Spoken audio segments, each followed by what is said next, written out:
কি জল নেই? জল শেষ হয়ে গেল নাকি? এই জানো তো, গ্রামের সব জলাশয়ের জলস্তর না নেমে গেছে, পুকুরও শুকিয়ে গেছে, কুয়োতে জল অনেক নিচে চলে গেছে। কি যে হবে কে জানে। এই বছর তো বৃষ্টি হয়েছে কম, তার উপর মানুষজন জল ব্যবহারের চেয়ে নষ্ট করে বেশি। দেখি মহারাজকে বলতে হবে।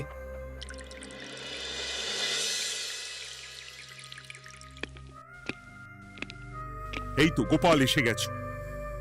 শুনেছো রাজ্যে সকল জলাশয়ে শুধু শুনিনি, চাক্ষুষ দেখেছি, আর এর কারণ ও তার সমাধানও ভেবে এসেছি মহারাজ। তুমি কি বলতে চাইছো সেটা বলো না খোলসা করে। মহারাজ, আসন্ন দিনে জলাভাব মেটানোর একটাই উপায়, তা হলো প্রজাদের উপর কর চাপানো।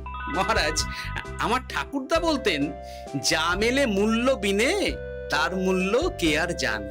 আমরা যেহেতু জলের মতো এত মূল্যবান সম্পদ বিনামূল্যে পাচ্ছি, তাই একে গুরুত্ব দিতে শিখিনি। সবাই মিলে দেদার জলের অপচয় করছি। আমি এই অপচয়ের বিরুদ্ধে কর বসানোর পরামর্শ দিচ্ছি মহারাজ।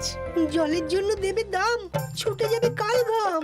হ্যাঁ, যখনই জলের জন্য কর দিতে হবে, তখনই জলের অপচয় বন্ধ হবে।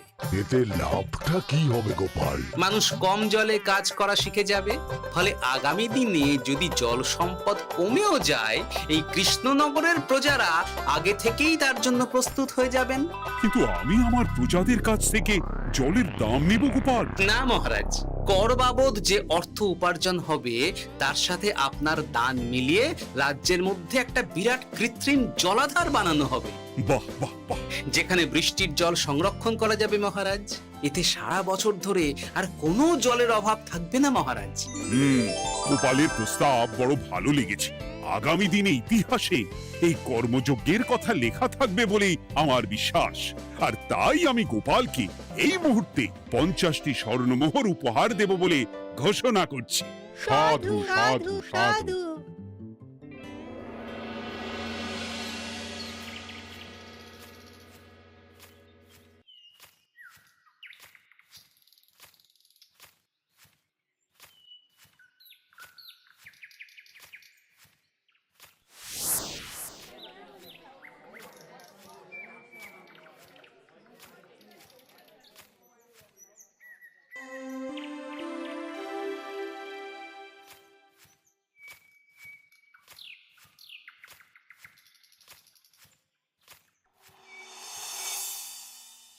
মানে আমার এই এতটুকু স্বাদ তুমি পূর্ণ করবে না? আমি কি নিজের জন্য চেয়েছি নাকি? সবই তো পাবে তোমার মেয়ে আর জামাই। হ্যাঁ, সে বুঝেছি গিন্নি, তাই বলে এতগুলো মুদ্রা আমি খরচ করতে পারবো না। পারবে না?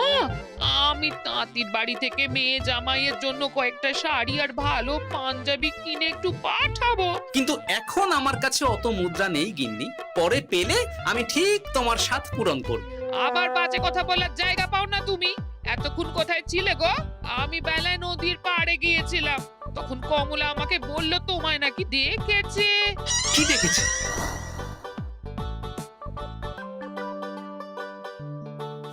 কোথায় গেল? এত বড় মুদ্রা থলে কি হাওয়াতে উবে গেল নাকি? এই রে, এ তো মহা ঝামেলা। কখন কি যে গিন্নিকে খবর দিচ্ছে সেটা টেরও পাইনি।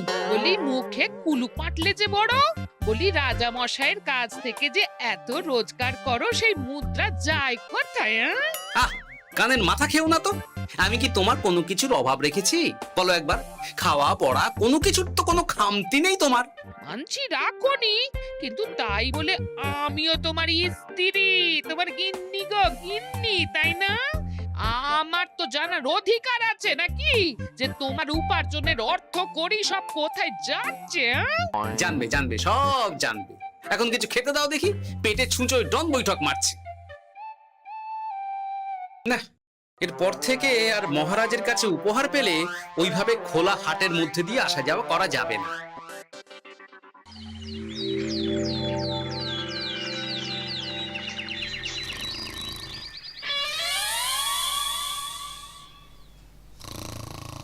তোমার আর কোনো চিন্তা নেই গোপাল। আমি তোমার মাসোহারা তো বাড়িয়ে দিলাম, সঙ্গে প্রত্যেক দিন তুমি 10 মোহর করে পারিতোষিক পাবে। এই নাও।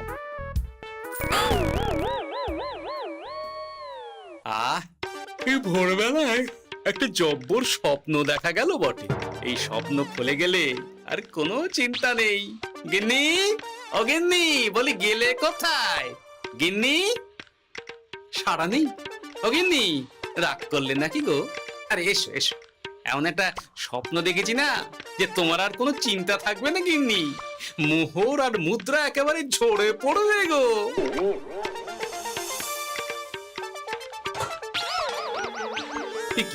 এইসব ফলাহার সাজিয়ে রেখে গেল কোথায় গিন্নি? নিজের বাপের বাড়িতে তো যাবে না, কেউ নেই সেখানে। মেয়ের বাড়ি গেল নাকি? না, মেয়ের বাড়িতে তো গিন্নি যায় না। তাহলে না না, খালি পেটে এত ভাবতে পারছি না। আগে মুখ হাত ধুয়ে এসে কিছু খেয়ে নি, তারপর দেখি গিন্নি কোথায় গেল। না, গিন্নিকে তো কোথাও দেখলাম না। গেল কোথায়? যাকে আগে রাজবাড়িতে তো যাই, ফেরার সময় না হয় আবার খোঁজ নেব, ততক্ষণে ফিরেও আসতে পারে।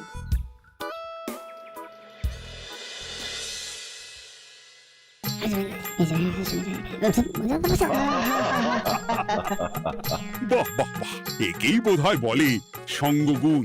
অনেকদিন এত হাসি নিয়ে। যা বলেছেন মহারাজ। হাসির চোটে পেটে ধরছে খিল।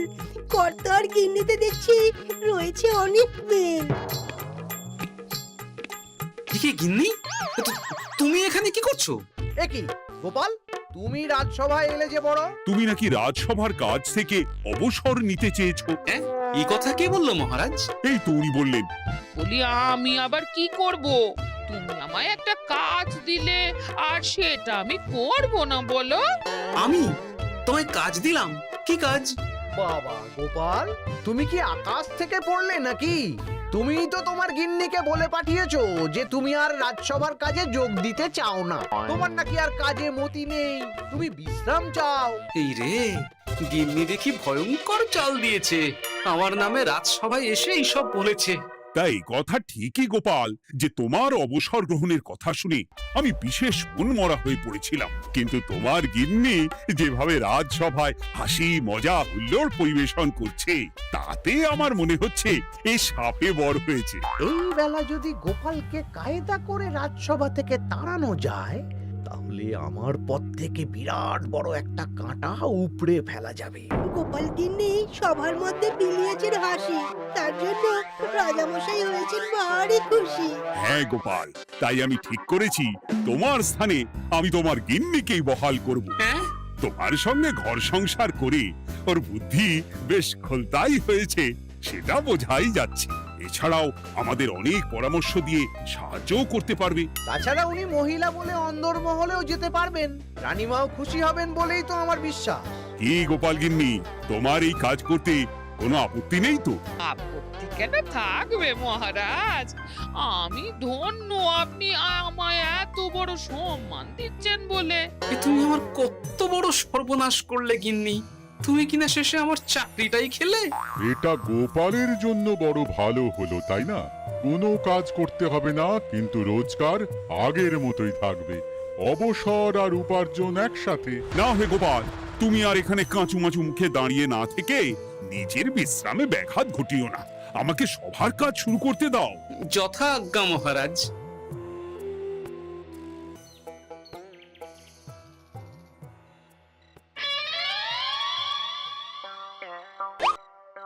মানে মহারাজ সমস্যার সমাধান করতে দিয়েছেন তোমাকে, আর তার উত্তর দেব আমি?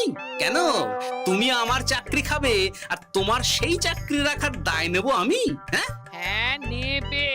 মানে কাল রাজসভায় মহারাজের সমস্যার সমাধান করব, সেই মতো কথা দিয়ে এসেছি। হ্যাঁ, আগাম 10টা মুদ্রাও বাগিয়ে এনেছি। তার থেকে তোমায় একটা মুদ্রা দিলাম। এখন মানে মানে আমাকে উত্তর বলে দেবে, না হলে আমি কেন দেব? আমি পাবো একটা মুদ্রা, আর তুমি আমার কাছে উত্তর জেনে নিয়ে সেটাই বলে পাবে 9 মুদ্রা। কিছুতেই না। বলবে না? না। তাহলে ভালো করে শুনে রাখো, আজ থেকে ঘরের উনুনে হাঁড়ি চড়বে না। চাকরি তো খুইয়েইছো, এবার না খেয়ে প্রাণটা খোয়ানোর জন্য তৈরি হয়ে যাও। হ্যাঁ। ওরে বাবা, এমন কথা কেন বলছো গো গিন্নি? তুমি তো জানো যে খিদে একদম সহ্য করতে পারি না। এখন যদি তুমি এইসব বলো, তাহলে আমার রক্ষে নেই গো। বেশ, তা তাহলে আমি যা জানতে চাইছি সুসুর সুসুর করে বলে ফেলো দেখি। এ আমি কি শাঁখের করাতে পড়লাম রে বাবা! ঠাকুর, এত দুর্ভোগ লেখা ছিল, ঘরে বাইরে সব জায়গায় এত হেনস্থা যে সহ্য করা যায় না ঠাকুর।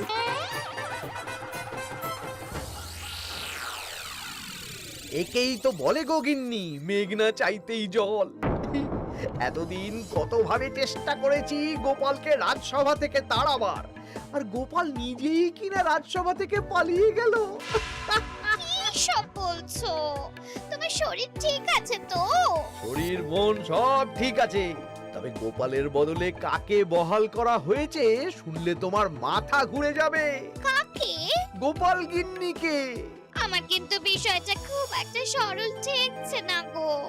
গোপাল ভাঁড়ের বুদ্ধি তো আর যে সে বুদ্ধি নয়।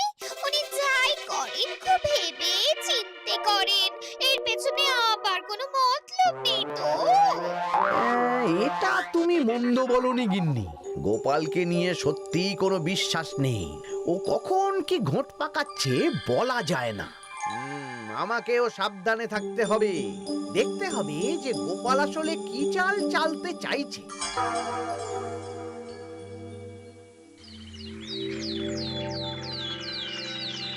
হ্যাঁ গোপাল গিন্নি, এই একটাই প্রশ্ন আমায় সারা রাত ধরে জাগিয়ে রেখেছে। মানুষ মরে ভূত হয়, ভূত কি মরে? তাহলে ভূত মরলে কি হয়? ইয়ে মানে মহারাজ, এই প্রশ্নের উত্তর আমার আজকে দিতে ইচ্ছে করছে না। হ্যাঁ, আমি না হয় আপনাকে আগামীকাল এই প্রশ্নের উত্তর দেব, ঠিক আছে? হ্যাঁ, গাছ থেকে পড়ে গেলে জাপটে ধরে ডালকে। আজকের প্রশ্নের উত্তর উনি দেবেন কালকে। না হে গোপাল গিন্নি, তা হয় না। এই প্রশ্ন আমাকে সারা রাত বিচলিত করেছে। আবার যদি আজকেও এই প্রশ্নের উত্তর না পাই, তাহলে তো আবার একটা নিদ্রাহীন রাত আমাকে কাটাতে হবে। ইয়ে মানে আমি বলছিলাম কি মহারাজ, গোপাল গিন্নি তো সদ্য এই কাজে বহাল হয়েছে, তাই তাকে তো একটু সময় দেওয়া দরকার নাকি?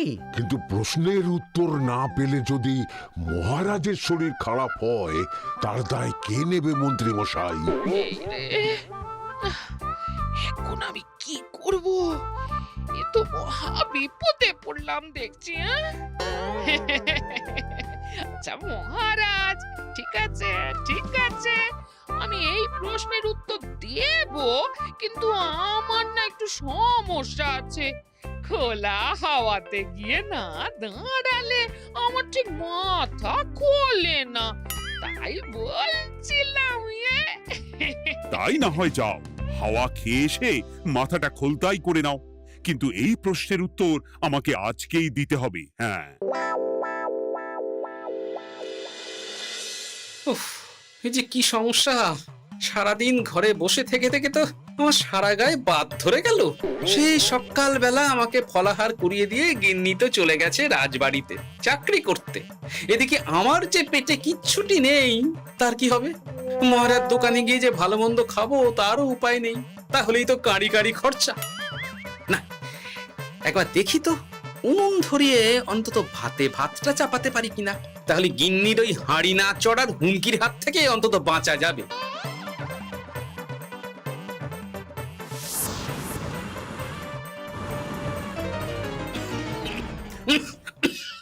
ও বাবা গো, ও বাবা, এত কেসে কেসে সোজা শেষ যাত্রা হয়ে যাবে আমার। না, এর চেয়ে না খেয়ে মরাও ঢের ভালো। দেখি তুমি বাড়িতে কেন? এত হাঁপাচ্ছ কেন? ষাঁড়ে তাড়া করেছে নাকি? আরে না গো, মানুষ মরে ভূত হয়, ভূত কি মরে? তাহলে ভূত মরলে কি হয়? খোলা হাওয়াতে গিয়ে না দাঁড়ালে আমার ঠিক মাথা খোলে না। ও, এই হলো ব্যাপার। বেশ, এর উত্তর তোমায় আমি বলে দিচ্ছি। ভূত মরে প্রথমে এক ঝুড়ি অন্ধকার হয়, সেই অন্ধকার হাওয়াতে উড়ে বেড়ায়। এক সময় সেই অন্ধকার পাতলা হতে হতে কুয়াশার মতো হয়ে যায়। ব্যাস, মিটে গেল। ব্যাস, মিটে গেল। যদি রাজা মশাই এই কথা বিশ্বাস না করেন, তুমি হলপ করে বলবে আপনি যখন মরবেন একদম মিলিয়ে নেবেন মহারাজ। এর চেয়ে এক পা এদিক ওদিক হয় না যেন। হ্যাঁ, এই না হলে তুমি গোপাল ভাঁড়, বুঝেছো তাহলে? এই তুমি চিন্তা করো না, রাজবাড়ি থেকে ফেরার সময় আমি তোমার জন্য অনেক অনেক বাজার করে আনবো, ঠিক আছে? এই আমি যাই। এ তো ভারী মজা হলো। মহারাজ তক্ষুনি প্রশ্নের উত্তর চাইলে গিন্নি এইভাবে সেই রাজবাড়ি থেকে দুধ দাঁড়িয়ে ছুটে আসছে উত্তর জানতে। আমাকে তুমি একটা চাল দিয়ে কুপকাত করেছো তো গিন্নি। এইবার বুঝবে কত ধানে কত চাল।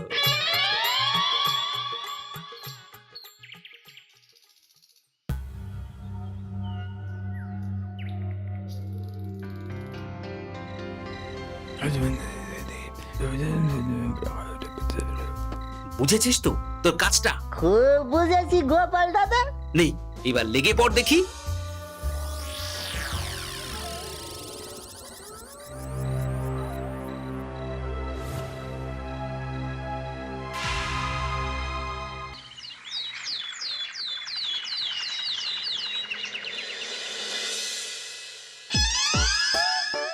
তাহলে আর বলছি কি তোমাদের, সকালবেলায় উঠে দেখি মুখের এই হাল।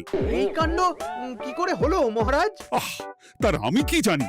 আমি সকালে উঠে আয়নায় নিজেকে এই অবস্থায় দেখে খুব চিন্তায় রয়েছি। গোপাল গিন্নি, আগে মহারাজ, গোপাল থাকলে যে কাজ করতো সেটা তো তোমাকেই করতে হবে, বলতে হবে এর সমাধান কি। হ্যাঁ মানে আমি হ্যাঁ হ্যাঁ, আমার মনে আছে। তোমার তো আবার হাওয়া না খেলে চলে না। যাও যাও, তাড়াতাড়ি হাওয়া খেয়ে এর উত্তর নিয়ে এসো।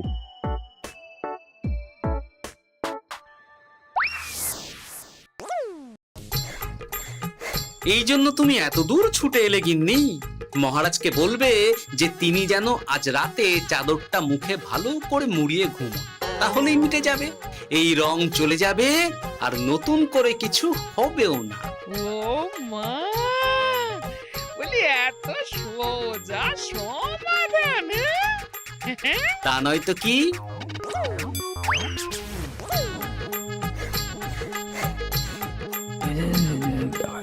কাল সারা রাত আকাশে একবার দেখলাম চাঁদ উঠেছে, আর একবার দেখলাম ঘোর অমাবস্যা। এর কারণ কি? একই রাতে দুই তিথি হয় কি করে? মানে আর একটা সমস্যা, হ্যাঁ, এটা আগে বললেই তো হতো মহারাজ।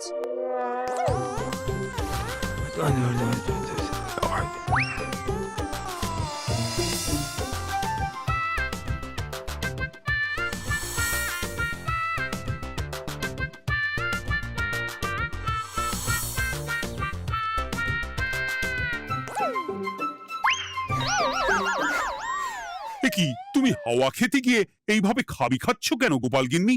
এর কারণ আমি জানি মহারাজ। সে কি কাণ্ড! তুমি কি করে জানলে? গোপাল গিন্নি মোটেও হাওয়া খেতে যায়নি মহারাজ, সে গেছিল নিজের বাড়িতে গোপালের কাছে আপনার বলা প্রশ্নের উত্তর জেনে আসতে। মানে গোপাল গিন্নি তার মানে আমাকে ঠকিয়েছে? তা জানি না মহারাজ, তবে আমার মনে হয় এর পেছনে গোপালের কোনো গভীর ষড়যন্ত্র আছে, না হলে সে এমনটা করবে কেন? আর এক রাতেই আপনার সাথে এতগুলো অদ্ভুত ঘটনা পর পর ঘটবে কেন? বটে, এক্ষুনি গোপালকে ডেকে আনো।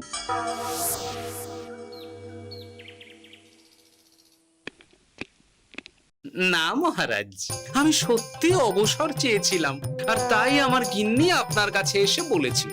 ওর কোনো দোষ নেই মহারাজ। না মহারাজ, আমি মিথ্যে কথা বলেছি। হ্যাঁ, উনি আপনার কাছ থেকে পাওয়া সোনার মোহর নিয়ে বাড়ি যান না, তাই আমি ওকে শায়েস্তা করতে এই ফন্দি করেছিলাম। আসলে মহারাজ, আমি আপনার কাছ থেকে পাওয়া সোনার মোহর জল প্রকল্পের কাজে লাগাবো বলে কিছু জনকে নিয়ে একটা দল গঠন করতে গিয়েছিলাম, আর তাদের কাছেই ওগুলো রেখে এসেছি। এটা যদি আমার দোষ হয় তাহলে আমি ক্ষমা প্রার্থী মহারাজ। সাধু গোপাল, সাধু তোমার উত্তর। এই কাণ্ড! আর এদিকে রাজবাড়ি থেকে বাড়ি, আর বাড়ি থেকে রাজবাড়ি করতে করতে আমার প্রাণ ওষ্ঠাগত হয়ে গেছে মহারাজ। ওহ, আমার ঘাট হয়েছে, আপনি আমায় ক্ষমা করে দিন মহারাজ। এইবার মজার টের পেয়েছ তো গিন্নি? আপনি আপনার আদরের গোপাল ভাঁড়কেই তার চাকরি ফিরিয়ে দিন মহারাজ। আমি যাই আমার হেসেল সামলাতে। কেলে পচা খুব ভালো করেছে বলতে হবে।